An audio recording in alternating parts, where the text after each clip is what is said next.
So today's interview is very special. It's about something about which the more you learn, the less you know. It's something which we both understand and misunderstand at the same time. I'm talking about spirituality.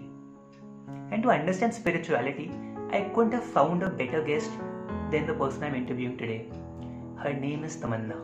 And Tamanna is one of the topmost psychics, spiritual coaches, and healers in the country right now.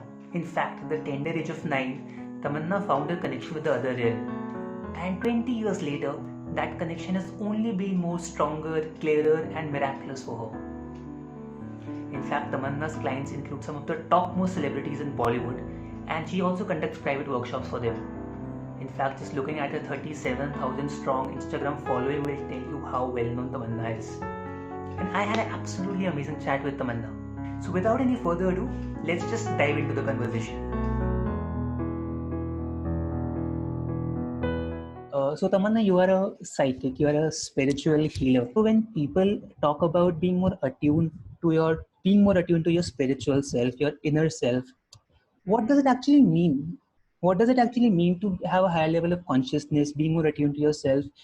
If any layman had to understand, could you please explain that? Sure, you said something. You spoke about, getting in touch with our spiritual self. Now, Mm. unfortunately, Sambhav, the world actually thinks that a spiritual self is one part of ourself, which is somewhere lost. And oh my God, we have to do certain things in order to get in touch with that. Our spiritual self is ourself at any point, and we are nothing but spiritual. Now, talking about consciousness, that already happens, that awareness already happens when you embrace yourself as a soul more than a personality. We, in our today's day and age, are constantly living, sufficing the needs and wants of our ego self and the personality self. And whatever our personality traits, habits, behavior patterns, belief systems, we think that is who we are, not realizing that we are also a consciousness. So, consciousness is not a part which is exclusive to us.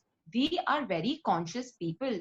Today, we know that if we have to go for a party of 200 people, what kind of outfit should wear and what kind of brand should wear and what kind of. So, we are extremely conscious, but we are only conscious towards our personality needs, wants, our desires, or sufficing, like I said, the needs of the ego. So we are very conscious on every level. It's just that we forget consciousness towards what really makes us happy, what brings us closer to peace. We are always doing things for the personality and not for the soul self. Mm. So Right, right. if you're to Mm. ask Mm. me Mm. what exactly consciousness is, it's just shifting your awareness, shifting your priority to focusing on what brings you closer to peace rather than what brings you closer to happiness and materialistic wealth and fitting in Mm. into the Mm. society. I think everyone's just looking for a sense of belonging, and Mm. we will do everything in our means to kind of get that sense of belonging. But Mm. in that whole process, we land up drifting away from the consciousness towards our own self. So it's not Mm. that complicated. Yeah, but see, how do you do that? I mean, it's one thing Okay. because the world has a lot of expectations from us. People expect us to do things. We have to go out there, earn money, fulfill those material requirements. Amidst all that, sometimes we forget about this inner self, this inner work we need to do, right? To True. satisfy what our soul wants. So, how do you Hmm. do that on a day-to-day basis so that you are in touch with Sure. your soul? Sure. So before I come to the entire process of it, is it's extremely important, Sambhav, for us to own up that we have our soul self. I think people are just Mm. so detached from the very fact that, okay, we can exist in duality. We can be the personality self also, and we can be the soul self. Unfortunately, because of the religion and the society that we live in India, the philosophy, the belief system, religion holds a very important part of the Indian culture. It's all very rigid. They say that, oh, if you're doing part puja, you can't eat non-veg. Or if you're doing mantra, you can't be sitting and drinking wine or alcohol. Or if you have to choose, the old way of living was literally on gunpoint saying you can't choose both, you Mm. have to choose one. The new age of living is you're allowing both your parts, your soul self and your personality self to exist. So before you actually start working on that path, you need to embrace that, okay, I can do this also and I can do that also. And it's a very flexible approach, number one. Number two is, like you rightly said, we live in a world which is extremely demanding materialistically, and we have our ambitions, desires, goals. I'm not saying you need to put a pause on all of that. All I'm saying is you need to have balance. So Mm. today, if at all you spend 10 hours fulfilling your responsibilities towards your work, your family, your partner, your friends, spend at least a good 1 hour on focusing on yourself so that you are refueling yourself. Now, Mm. that exactly is what spirituality is, or consciousness is. Yeah. Consciousness or spirituality is a way of upping your own energy so that when you go in the outside world, you have enough of energy to give in. Mm. We keep giving in into different dimensions. We keep giving into our ego, our personality, Mm. our responsibilities, Mm. be it work, the pressure, expectations, family, social life, social media life. Right now, earlier we had only social life, now we also have a life that we need to dedicate it to social media. Yeah. I'm not against any of that. Mm. I am only my focus is to bring awareness that do all of that. I'm not asking you Mm. to alter any of that. Mm. All I'm saying is, while you're doing all of that, remove enough time, remove a practice. That practice could be sitting and having a cup of coffee. That practice could be gardening. That practice could be just reading a book, writing a book, Mm. doing a mantra jap, or even listening to a mantra. Mm. The Mm. practice could be just playing with your pet. But whatever it is that you're doing, Mm. take up a practice that allows you to refuel your energy so that you are not depleted Mm. constantly. Mm. Right now we are running on reserve fuel all the Yeah. time, and that's one of the reasons. If you look at the world around, everyone's so stressed out, everyone's drained.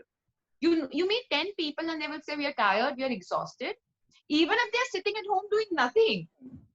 People are stressed out, people are anxious, people are exhausted. Why is there exhaustion? Because you're only expelling energy without refueling yourself.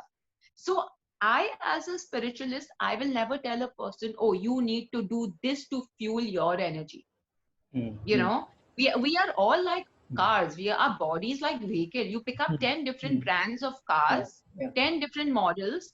Their fuel capacity or their tank capacity will be very different. Yeah. Yeah. Someone's capacity will be 50 liters, some cars capacity will be 25. Right. You know Right. what I mean? That's the case with us. So Mm. whatever path you choose, remove time. And I'm not asking to spend Mm. 10 hours Mm. in Mm. meditation and Mm. sadhana. Mm. I'm just asking to make yourself priority, that today if I've given the world X amount of energy, I need to refuel that X amount of energy so I have enough of energy for tomorrow. That's what spirituality is. Yeah, yeah, yeah. So this is a very beautiful thing you just said, that you're basically refueling yourself when you are spending that 1 hour doing that thing, being more spiritual, being more attuned to yourself. So, and there is no one size fits all. Also, everyone has their own ways by how they attune themselves to their spiritual self. But then, what is the way to identify that? I'm sure there is something which helps me. Is it like you try different things and you realize that, or it's just a feeling you get when you're doing a particular thing which makes you feel more happy and in touch with your soul, which you think this is something I should do more often? Is there a way to identify that? It's the only way is you need to keep asking yourself a question. Does this make me feel light? Yeah, yeah. Anything can make us feel happy. Today, going out and having a cup of ice cream or a cup of coffee can make us feel very happy. But does it make us feel light? You may have that ice cream sick. You know what I mean? Then what? Yeah, yeah. So it's all about what makes you feel light. Mm. Whether it could be waking up in the morning before your family members wake up and spending that 45 minutes of silence. It could be just going for a long walk. It could be, like I said, gardening. It could be feeding the crows and the pigeons. Mm. Mm. Do something that makes you feel light, and something that is your own space where you're not in company of other people. It's your switch off time. Because what Mm. happens is, whenever we're doing an activity in company of other people, you are picking up energy, you're refueling, but also in your conversations with other people in that company, you're expelling it out. you know. Mm-hmm. So that's why it's extremely important whenever we do any form of meditation or whenever we go for vipassana, whenever we go for any of these, spiritual retreats, one of the thumb rules is that they will always keep the mobile phone aside and they will tell you to maintain silence during those 2 days, 3 days. So that whatever energy that you're accumulating, you're not instantly, Mm-hmm. expelling it from your system. You're conserving it. You're conserving it before you go back you Mm-hmm. to the real world. Even sleep, I think sleep works wonders. Getting that 6 hours, 4 hours, or even 8 hours of deep sleep is one of the fastest and the healthiest ways to uplift your energy. Yeah, yeah, right. And so I understand what you're saying. There's another aspect to it. People, when they are sick, uh, Mm-hmm. it is said that once you heal your spiritual self, the body begins to heal itself, and you are also a spiritual healer. And Mm-hmm. right now, in this situation, the situation of pandemic, people are facing a lot of health crisis. Mm-hmm. How do you, in those situations where you're down and out physically, how do Mm-hmm. you really attune yourself to your inner self and overcome that sickness, that depression, that stress, and that whatever you're feeling physically, which is leading to the mental issues in you? How do you solve that? Mm-hmm. So let's understand, I mean, especially when you mentioned Sambhav about this pandemic, okay? To be honest with you, we all have had, I'm going to divide that into two parts. First, I want to talk about stress and anxiety. Mm, What exactly is stress and anxiety, and why is the world stressed out right now? Is because stress and anxiety happens every time there's a difference between expectation and reality. mm, Our expectation was what? Going to Europe for a summer holiday. The reality is what? You're stuck at home. Is sitting at home that bad? Not at all. mm, But if we compare it to our expectation, oh my God, you know what I mean? So the stress, any form of stress and anxiety is the time or the gap between what we were expecting and what our reality is. Now, I'll give you a simple example. You decide to go to Himalayas and you are expecting it to be 15 degrees. So you just carry a light jacket. You land up in Himalayas and it's -1 degree and it starts snowing. What you were expecting was 15. What is actually reality is -2. mm, Okay, now you will feel stressed out. Oh my God, I'm not ready. All it takes for you to do is go to a shop and pick up woolens that will keep you warm enough. Once you're warm enough, are you going to be stressed out about -1 degree? no, no, right? No. Why? Yeah. Because you've been able to match up to the reality. Mm, Now, if you keep sitting saying, no, but I was expecting 15, but it's -1, but I'm not going to go and go pick up warm jackets, you will be suffering. mm, In the same way, the world right now was expecting 2020, the beginning of the year. We all had our own personal, professional goals. Some people wanted to get married. Some people were mm, expecting a new business venture or a promotion. So our expectations were different, but the reality is same for the world, right? mm, mm. Now, what if you didn't have any expectations from this year? Yeah, You know, would we yeah, be as stressed out? Not at all. yeah. I think sitting at home, working from home, spending time with Mm, family is great. mm, So, mm, in order to deal with that stress, that anxiety, you just need to accept reality because mm, reality is the ultimate truth. We mm. are constantly living in our head. Yeah, Number one. yeah, yeah. Now, any form of stress, whenever we know that our body goes into any form of stress, it releases certain chemicals that actually lower the immunity of our cells in our body. That's the connection between Mm, your emotional or mental state along with physical body. mm, Your coping mechanism reduces, your immunity reduces, your metabolism reduces. This is one of the reasons, why when people are stressed out, they emotionally overeat and they also land up putting up weight. Why? Because the metabolism slows down. Now, when your metabolism slows down, when your immunity is slowed down, automatically you're inviting disease into your life. mm, mm.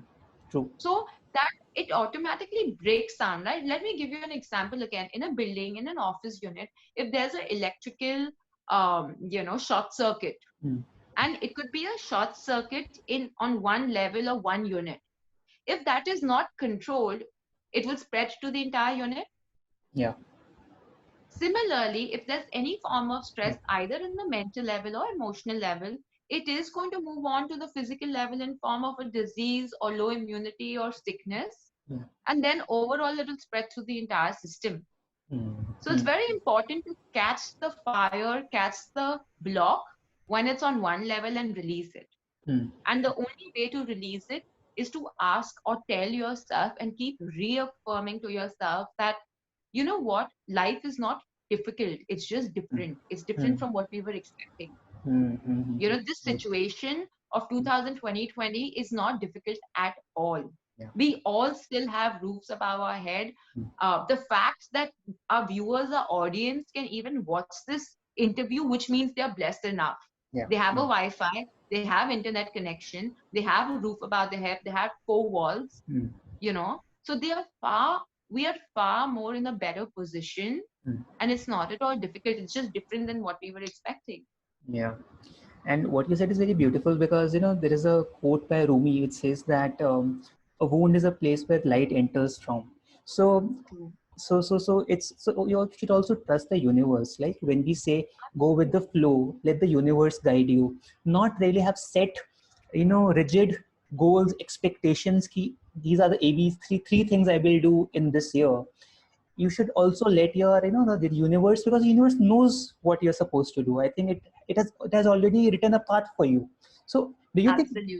that also is something we should be aware of and try to believe in? Of course, Sambhav, you know, today it's not a coincidence that we as a generation Hmm. have been had decided to incarnate or take birth when we did in order Hmm. to encounter these situations. You know, Hmm. it's not a coincidence. It's all a part of a journey. You know what I mean? Hmm. And you also need to understand that today, no matter what generation, are you telling me? I mean, today, even if we go back 50, 70, 80 years, you know, and if we look at our grandparents, our forefathers, our Hmm. ancestral energies, they have also learned the same lessons that we have to learn, but through different situations and people, right? Yeah. Maybe back then divorces and breakups is not a big thing. People were learning their lessons through karma, through religion, through Hmm. dharma, through Hmm. seva. You know, Hmm. today the younger generation, the newer generation has the same lessons to learn, but Hmm. instead of learning their lessons from seva, karma, dharma, we are learning it through these kind of pandemic and breakups and divorces and these kind of hardships. You Yeah. know what I mean? Yeah. So Yeah. today, if you decide to be a doctor, whether you go to a government college or whether you go to a private college, your subjects, your basis or basic knowledge is all the same, right? Hmm. Your course of path, your journey, your path, your education can be different. The language can be different. You can go to a Marathi medical college also and become a doctor. You can Yeah. go to an English medium college also and become a doctor. Hmm. But both of them will end up becoming doctors. Hmm. Similarly, such is the case with human life. We all have certain karmic lessons to learn. Hmm. And we as a generation today have decided to learn these lessons from these situations. So it's something that we have chosen for our higher consciousness or a collective consciousness. Hmm. So, you know, rather than focusing on what the situation is, we need to focus Hmm. on the lesson. Hey, I hope you enjoyed part 1 of this interview. Part 2 will be coming out very soon. But before you leave, please click on the bell icon below and please subscribe to Dive In for more such soul stirring content.